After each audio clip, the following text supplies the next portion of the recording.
Hello all, welcome back. तो देखिए, ये वाली वीडियो में हम बात करेंगे यहाँ पे जेके बोर्ड्स क्लास 12 की।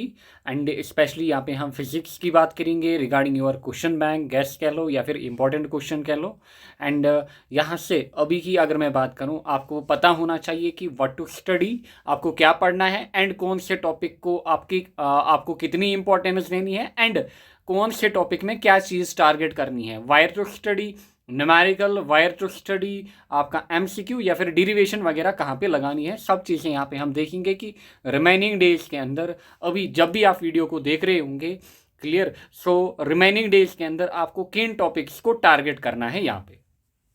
नाउ देखिए, बात करेंगे हम आपके क्वेश्चन बैंक की या फिर इंपॉर्टेंट क्वेश्चन आप कह लो। पहली बात तो ये 2026 एंड 2027 जो मार्च होगा उसमें जो या फिर फैब में जो अपीयर होंगे एग्जाम के अंदर, उन सब के लिए वैलिड रहेगा। Be it Jammu division, Kashmir division या फिर हमारा लद्दाख डिवीजन, सब के लिए ये चीज़ वैलिड रहेगी।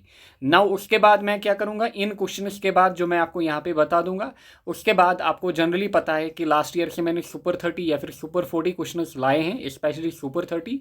एंड सुपर 30 की अगर मैं बात करूँ, जब आपका डेट शीट आएगा, डेट शीट यानी कि फिर जब आपके लास्ट के 5 to 10 डेज रहेंगे एग्जाम में, लास्ट के 5 to 10 डेज के बिल्कुल बिफोर मैं क्या लाऊंगा आपके लिए, सुपर 30। यानी कि अभी जो मैं क्वेश्चन आपको दे रहा हूँ, ये आपको नेक्स्ट जो भी रिमेनिंग टाइम आपके पास बचा है, 1 मंथ, 2 मंथ या फिर 2.5 मंथ, जब भी आप इस वीडियो को देखो, जो भी टाइम आपके पास होगा, तब आपको इन क्वेश्चन को इंपॉर्टेंस देनी है। फिर जब आपके एग्जाम में 4 या 5 दिन रहेंगे, उसके बाद मैं आपको सुपर 30 क्वेश्चन भी प्रोवाइड करूंगा। नाउ देखिए, पहली बात तो आपको ये चीज़ पता होनी चाहिए कि लॉन्ग क्वेश्चंस जो हैं आपके कहाँ से पूछे जाते हैं, न्यूमेरिकल्स जो हैं वो आपके कहाँ से पूछे जाते हैं, सब चीज़ों की हम बात करेंगे। नाउ इस वाले क्वेश्चन बैंक में आपको डेरिवेशन, थ्योरी, न्यूमेरिकल्स, एमसीक्यूज जैसे हम हर साल देते हैं, इस साल भी आपको प्रोवाइड करेंगे। नाउ देखिए, काफ़ी एस्पिरेंट क्या कर रहे होंगे, हमारी इस प्ले लिस्ट से पढ़ रहे होंगे। आप बिल्कुल इस प्ले लिस्ट को फॉलो कर सकते हो, क्लियर। यहाँ पे आपके जो सीनियर्स हैं उनका रिव्यू भी मिलेगा आपको कि कितना उन्होंने स्कोर किया है। फिर अगर मैं न्यूमेरिकल्स की बात करूँ, न्यूमेरिकल्स के रिलेटेड ये प्ले लिस्ट ऑलरेडी मैंने बनाया हुआ है। 11-12 ईयर्स का आपको मिलेगा। यहाँ पे जितने भी न्यूमेरिकल्स आए हैं, आपको आइडिया मिलेगा कि न्यूमेरिकल्स कहाँ से पूछे जाते हैं। फिर 9 डेज सीरीज़ भी हमने कवर की है, आप इसको लास्ट के मतलब 1 मंथ में देख सकते हो। नाउ अगर मैं लॉन्ग क्वेश्चंस की बात करूं, जनरली जब आप पेपर अपना उठाओगे, उसमें आपको लॉन्ग क्वेश्चंस मिलेंगे। एंड जनरली 3 क्वेश्चंस आपसे लॉन्ग पूछे जाते हैं। नाउ अगर मैं लॉन्ग क्वेश्चंस की बात करूं, देखिए जनरली क्या होता है, इलेक्ट्रोस्टैटिक्स, ऑप्टिक्स या फिर मैग्नेटिक इफेक्ट ऑफ करंट, यहाँ से एस्पिरेंट्स क्या करते हैं, इन 3 को प्रिपेयर करते हैं। देखिए, इलेक्ट्रोस्टैटिक्स की अगर मैं बात करूं, ऑप्टिक्स की अगर मैं बात करूं, ये तो फिक्सड है कि यहाँ से लॉन्ग पूछा जाएगा। जो तीसरा लॉन्ग क्वेश्चन हमारे पास है, उसके पूछे जाने के चांसेस क्या हैं, magnetic effects of current and magnetism, यहाँ से भी पूछा जा सकता है। इवन ईएमआई एंड एसी से भी पूछा जा सकता है, इलेक्ट्रॉनिक डिवाइस से भी पूछा जा सकता है। ऐसा नहीं कि आप खाली ये 3 से लॉन्ग क्वेश्चन प्रिपेयर करोगे, आप इन 2 को भी दिमाग में रखना है। क्यों, इन 2 से आपका पूछा ही जाएगा, दीज आर फिक्सड, यानी कि ये कॉन्स्टेंट रहते हैं हर साल। यहाँ से 2 लॉन्ग क्वेश्चन, जो तीसरा लॉन्ग क्वेश्चन है वो इनमें से किसी भी एक यूनिट से पूछा जाएगा, क्लियर।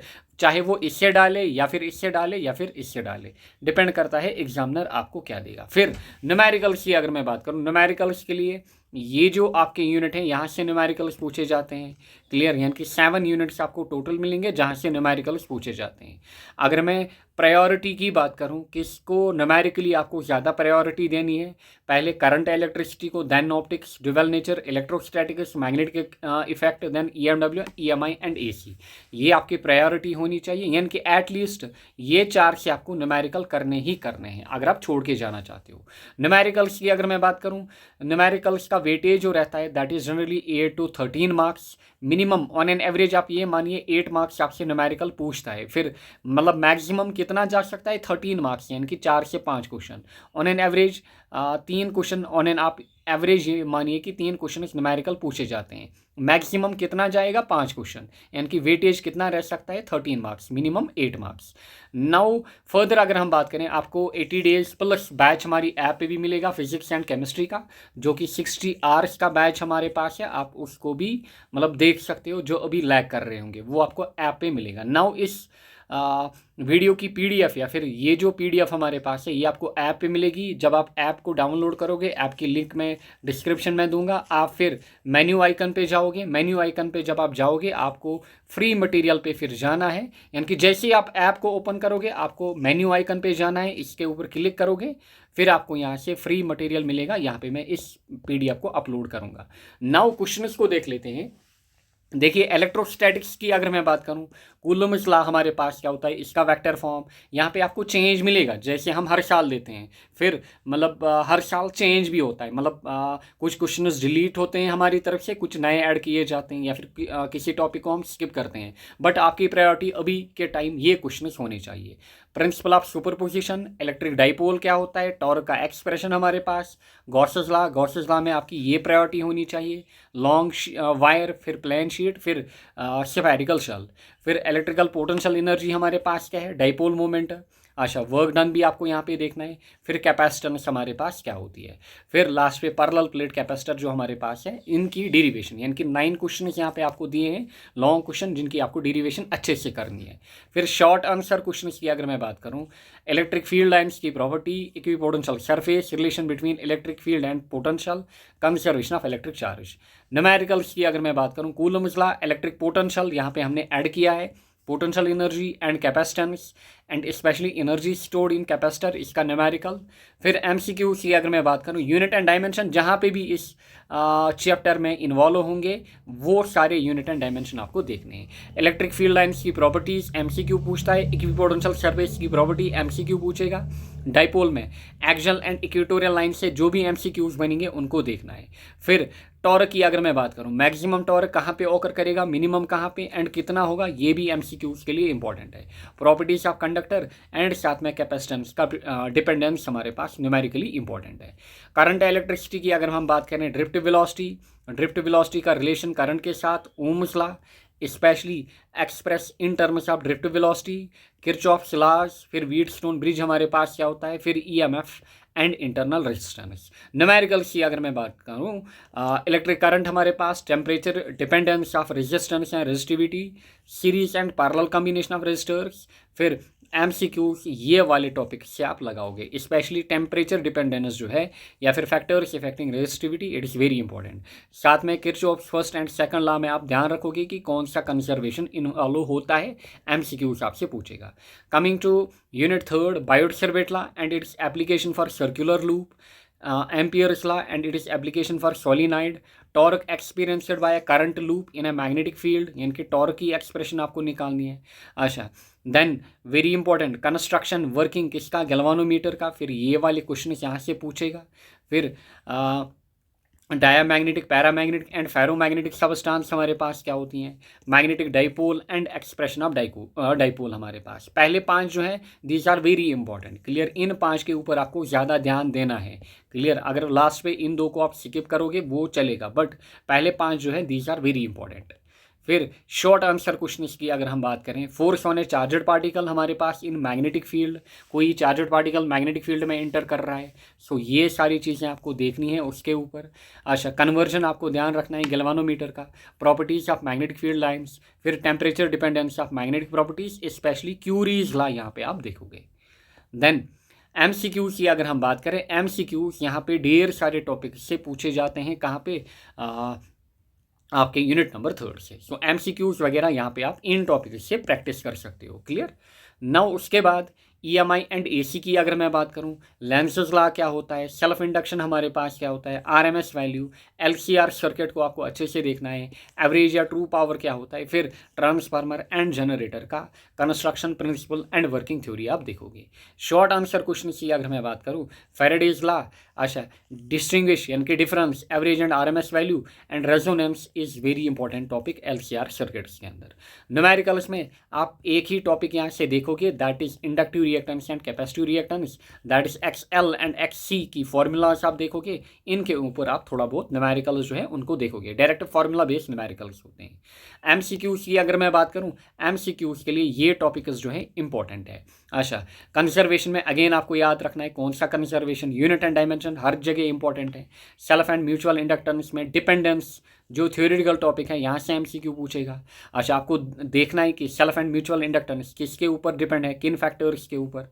सीरीज एलसीआर सर्किट में आपको देखना है वी एंड आई इनके बीच रिलेशन क्या है, कौन लीड कर रहा है, कौन लैग करना है, कितने एंगल से कर रहा है, वो सब चीज़ें आपको देखनी है। Similarly resonance, transformer and generator के जो भी एमसीक्यूज हैं वो भी आपको साथ साथ देखने होंगे।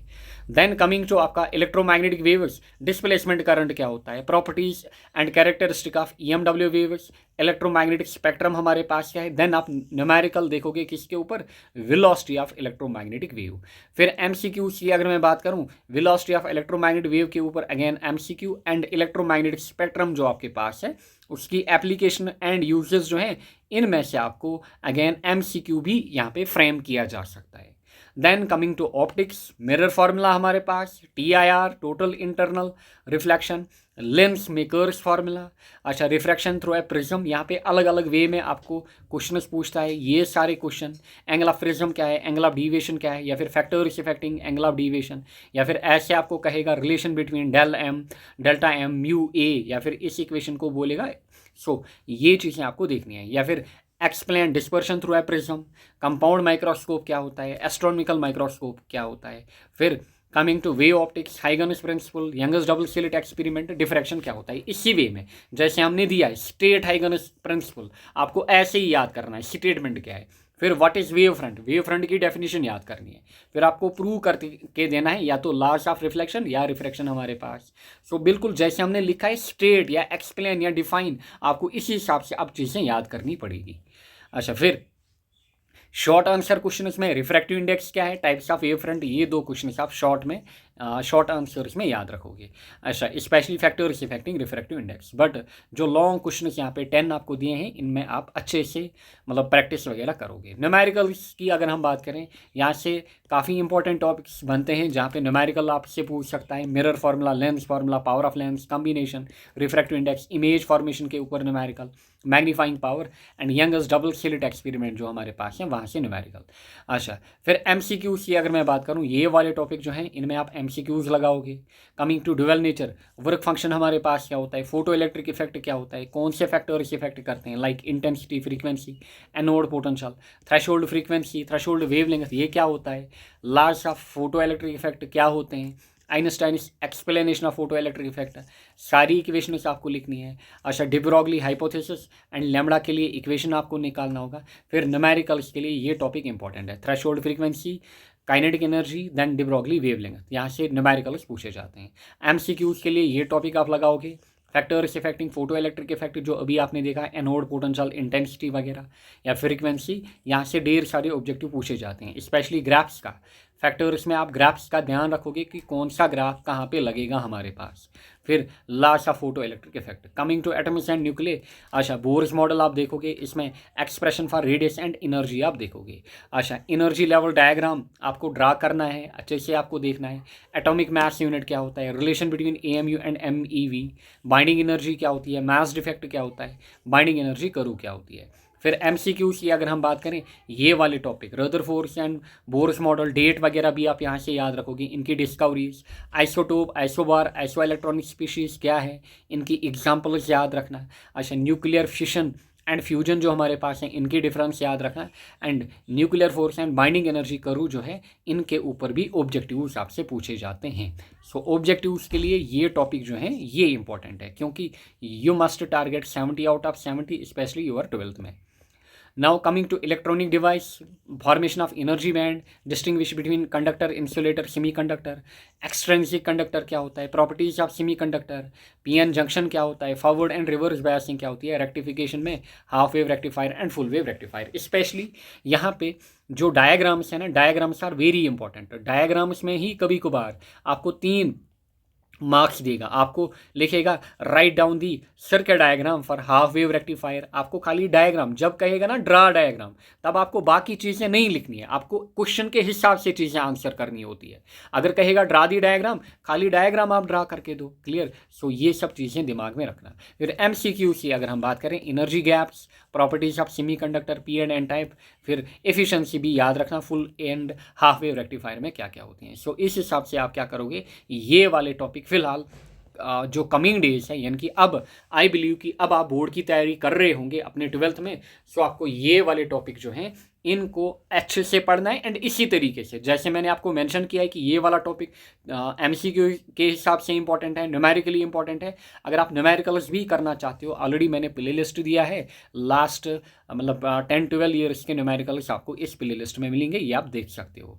फिर जो एस्पिरेंट्स हमारी ये वाली सीरीज़ यूट्यूब पे देख रहे हैं, आप बिल्कुल इसके ऊपर रिलाई कर सकते हो। खाली यूनिट 1 एंड 2 में थोड़े एक्स्ट्रा टॉपिक आपको मिलेंगे, क्योंकि उस टाइम आपका सिलेबस जो था वो अपडेट नहीं हुआ था, बस उनको आप स्किप करें, बाकी सब चीज़ें आपको सेम मिलेंगी। इवन मतलब अगर आप बैच में भी इनरोल करना चाहते हो आप कर सकते हो। एंड इन चीज़ों का भी ध्यान रखना कि न्यूमेरिकल्स कहाँ से पूछे जाते हैं, कितनी प्रैक्टिस आपको करनी है, दिस इज़ द प्रेफरेंस। अगर आप मतलब न्यूमेरिकल्स को स्किप करना चाहते हैं, बट एटलीस्ट इन 4 यूनिट्स के न्यूमेरिकल्स आप लगाइए। So thank you all, best of luck. इसका जो PDF है वो आपको हमारी ऐप पे मिल जाएगा। इसी हिसाब से आपको बाकी किन सब्जेक्ट्स में चाहिए इंपॉर्टेंट क्वेश्चन, आप कमेंट करिए, हम आपके लिए यहाँ पे प्रेजेंट करेंगे।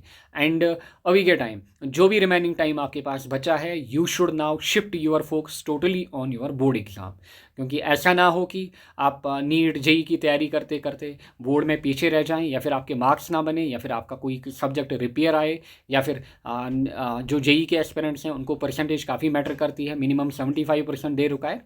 सो इन चीज़ों का भी आपको ध्यान रखना पड़ेगा। So thank you all, best of luck.